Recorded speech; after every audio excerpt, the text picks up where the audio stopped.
Today, the three judges on the U.S. Second Circuit Court of Appeals, a three-judge panel, ruled that detained Tufts PhD student Romesa Ozturk must be transferred from that detention center in Louisiana, where she has been held for over a month, to Vermont within a week. And there, a judge will hear her appeal to be released from imprisonment on bail.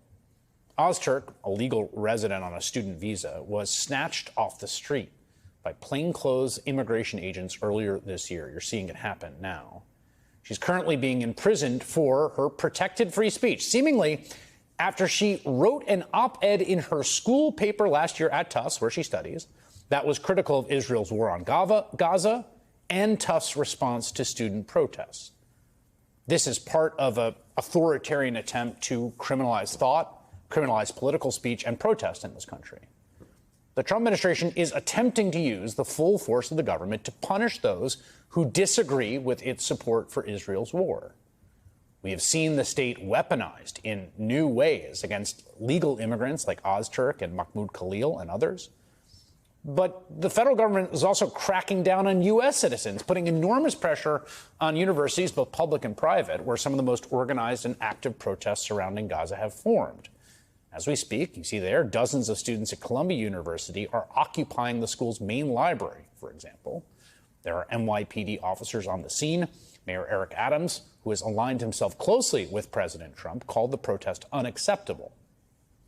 Protests of all kinds are happening all over the country. I mean, cities and universities have been collaborating with the Trump administration's pressure campaign to stop them.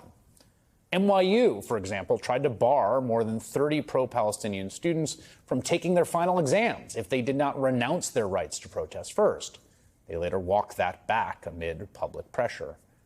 In Texas, a federal lawsuit was filed last week accusing UT Austin of collaborating with the Texas government to, quote, suppress pro-Palestine speech in violation of the First Amendment. Part of that suit now includes body cam audio of a police officer questioning the legality of arresting peaceful protesters. At Barnard University, again here in New York, student journalist found her graduation under threat for simply covering a protest at her school, not participating in it, covering the protest. Barnard, too, may have backed down due to pressure. This atmosphere, this use of pressure and legal means to kind of render taboo an ideological tendency, it's the closest I've seen to McCarthyism in my lifetime. It's an attempt to take a specific, constitutionally protected ideological perspective and intimidate people away from expressing it through threats of force and banishment. It's gotten to the point where when I saw these viral images of musician Dave Matthews holding up signs reading "Stop the Genocide" and "Stop Killing Children," honestly, my first thought was to check his immigration status for fear the Trump administration would try to have him deported. Turns out, though born in South Africa, he's a naturalized U.S. citizen. And here's, to me, what's so crazy about all this. It's crucial, as this happens, not to lose sight of what all these people are protesting in the first place. Gaza has been bombed for a year and a half. Best estimates we have are that 15,000 children have been killed. 1 million people have been dislocated. The entire strip has been effectively razed to the ground, all of which happened with the sometimes tacit, often explicit support of the Biden administration, as new reporting from Israel's Channel 13 and Dropsite highlights. And after all that, the Trump administration says that the real extremism, the danger, is the one happening on college campuses.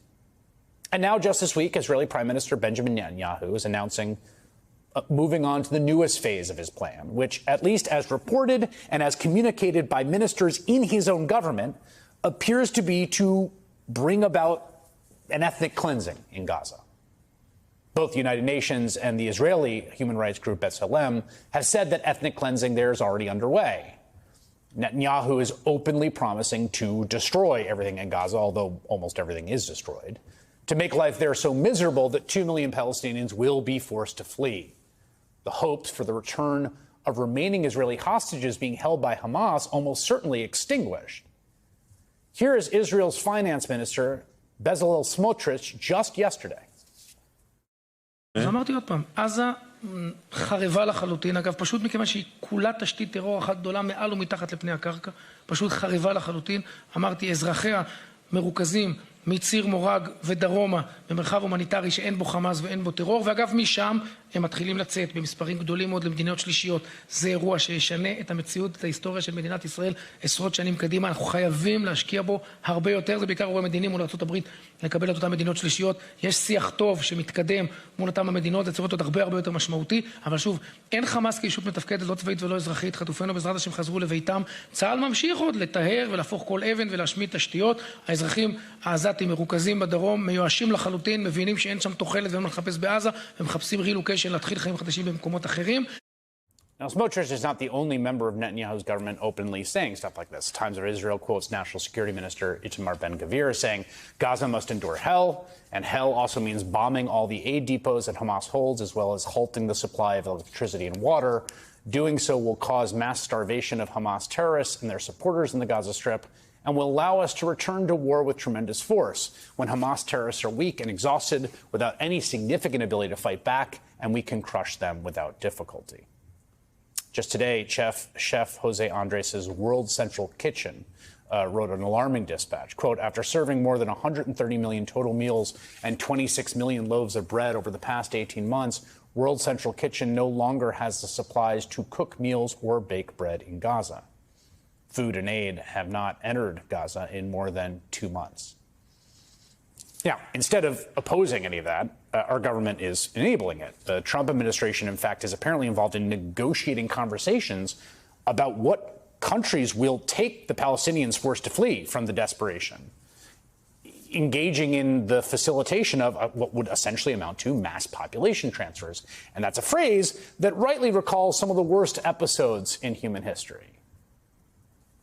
So currently, we are looking at U.S. and Israeli policy that is more aggressively radical and extremist, more flagrantly in violation of international law and human rights than I think we've seen before.